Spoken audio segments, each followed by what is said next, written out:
दोस्तों अक्सर ऐसा होता है कि जब कोई महिला प्रेग्नेंट होती है तो उसके मन में हमेशा ये जानने की उत्सुकता बनी रहती है कि उसका होने वाला शिशु लड़का होगा या लड़की होगी। सिर्फ यही नहीं, उसके आसपास के लोग, उसके रिश्तेदार, उसकी जान पहचान वाले अलग अलग तरीके से अपना अनुमान लगाते रहते हैं। हर कोई अपना अपना एक्सपीरियंस बताता है कि अगर ऐसा होगा तो लड़का होगा या ऐसा होगा तो लड़की होगी।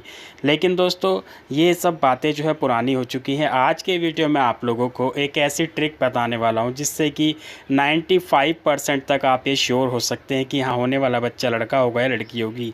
दोस्तों आगे बढ़ने से पहले आप लोगों से एक चीज़ मैं कहना चाहूँगा कि लड़का होना या लड़की होना ये पूरी तरीके से डिपेंड करता है हस्बैंड के ऊपर, क्योंकि हस्बैंड के अंदर ही वो दोनों क्रोमोसोम्स होते हैं जिनसे ये निश्चित होता है कि होने वाला शिशु लड़का होगा या लड़की होगी। दोस्तों हमारा ये वीडियो बनाने का मकसद किसी का दिल दुखाने का बिल्कुल भी नहीं है। ये वीडियो सिर्फ़ और सिर्फ आपकी नॉलेज बढ़ाने के लिए बनाया जा रहा है।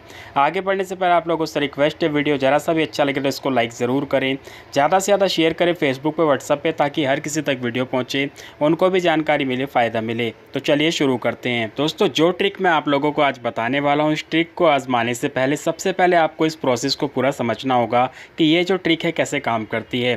दोस्तों हर महिला को हर महीने ओवुलेशन होता है, और जब ओवुलेशन होता है तो उसकी ओवरी से एक अंडा तैयार होकर के बाहर उसके ट्यूब में आता है।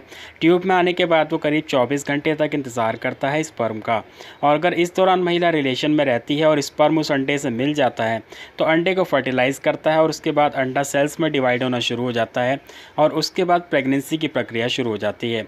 दोस्तों जब ये सेल्स में डिवाइड होना शुरू होता है तो ये एक तरीके की गेंद का आकार ले लेता है जिसको ब्लास्टोसिस्ट कहा जाता है, और वो नीचे आकर के बच्चेदानी की दीवार से चिपकता है जिसको इम्प्लांटेशन कहा जाता है। दोस्तों जब ये ब्लास्टोसिस्ट बच्चेदानी की दीवार से चिपक जाता है यानी कि इम्प्लांट हो जाता है तो पूरे 9 महीने तक यहीं पे बढ़ता है, यहीं पे इसकी ग्रोथ होती है।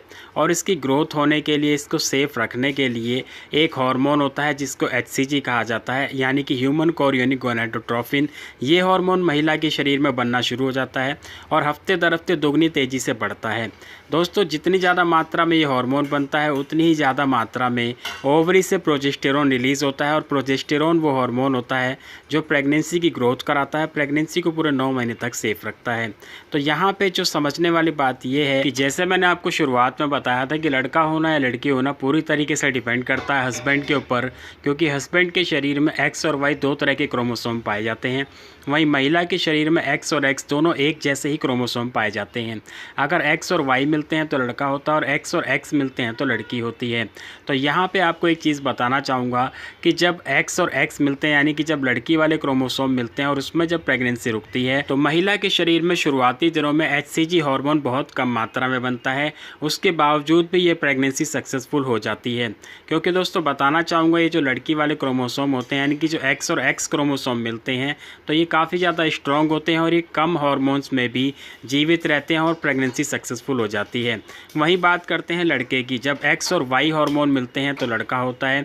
ऐसे में महिला के शरीर में शुरुआत से ही HCG हार्मोन काफ़ी ज़्यादा मात्रा में बनना शुरू हो जाता है ताकि प्रेगनेंसी को सेफ रखा जा सके, क्योंकि साइंस के अनुसार ऐसा देखा गया है कि जब X और Y क्रोमोसोम मिलकर के प्रेगनेंसी रुकती है यानी कि जब प्रेगनेंसी में लड़का होता है तो ये वाली प्रेगनेंसी लड़की वाली प्रेगनेंसी के मुकाबले काफ़ी ज़्यादा कमज़ोर होती है। इसलिए इसको शुरुआत से ही स्ट्रॉन्ग रखने के लिए शरीर में ऑटोमेटिकली HCG हार्मोन काफ़ी तेज़ी से बनना शुरू हो जाता है। तो दोस्तों यहाँ पे दोनों चीज़ में आप डिफरेंस समझ गए होंगे कि अगर लड़की की प्रेगनेंसी होती है तो वहाँ पे HCG काफ़ी कम मात्रा में बनता है, वहीं अगर लड़के वाली प्रेगनेंसी होती है तो HCG शुरुआत से ही काफ़ी तेज़ी से बनना शुरू हो जाता है। अब बात करते हैं कि हमें इसका कैसे पता चलेगा। दोस्तों बताना चाहूँगा कि जब भी कोई महिला प्रेग्नेंट होती है तो अक्सर आपने देखा होगा कि शुरुआती दिनों में जब आप प्रेगनेंसी टेस्ट करते हैं यानी कि जब किट में आप पेशाब डाल करके उसको टेस्ट करते हैं तो वहाँ पे आपने देखा होगा कि एक लाइन डार्क आती है, एक लाइन हल्की आती है।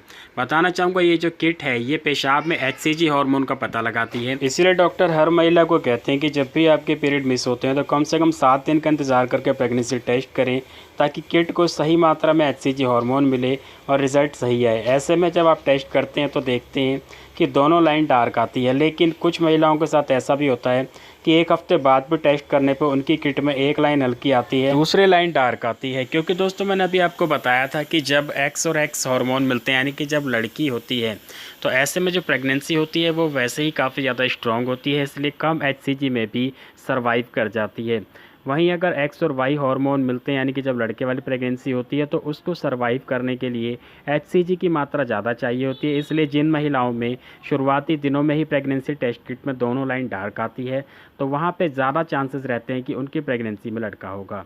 तो दोस्तों, इस तरीके से आप जो है इस डिफरेंस को समझ गए होंगे कि किस तरीके से शुरुआती दिनों में ही प्रेगनेंसी टेस्ट किट से पता लगाया जा सकता है कि होने वाला शिशु लड़का है लड़की है। दोस्तों, यहाँ पे एक बात ये कहना चाहूँगा कि ज़रूरी नहीं कि 100% सही हो, लेकिन मैंने अभी तक जितने केसेस में ऐसा देखा है कि ये सही पाया गया है और ख़ुद हमारे साथ भी ऐसा हुआ था, तो इसलिए मैंने आपके साथ ही वीडियो शेयर की है। उम्मीद है आप लोगों को वीडियो पसंद आया होगा। वीडियो को लाइक करें, ज़्यादा से ज़्यादा शेयर करें। इसके अलावा आपके पास कोई अपना एक्सपीरियंस है या कोई जानकारी चाहते हैं तो हमें कमेंट करके ज़रूर बताएं। मिलते हैं अगले वीडियो में। धन्यवाद।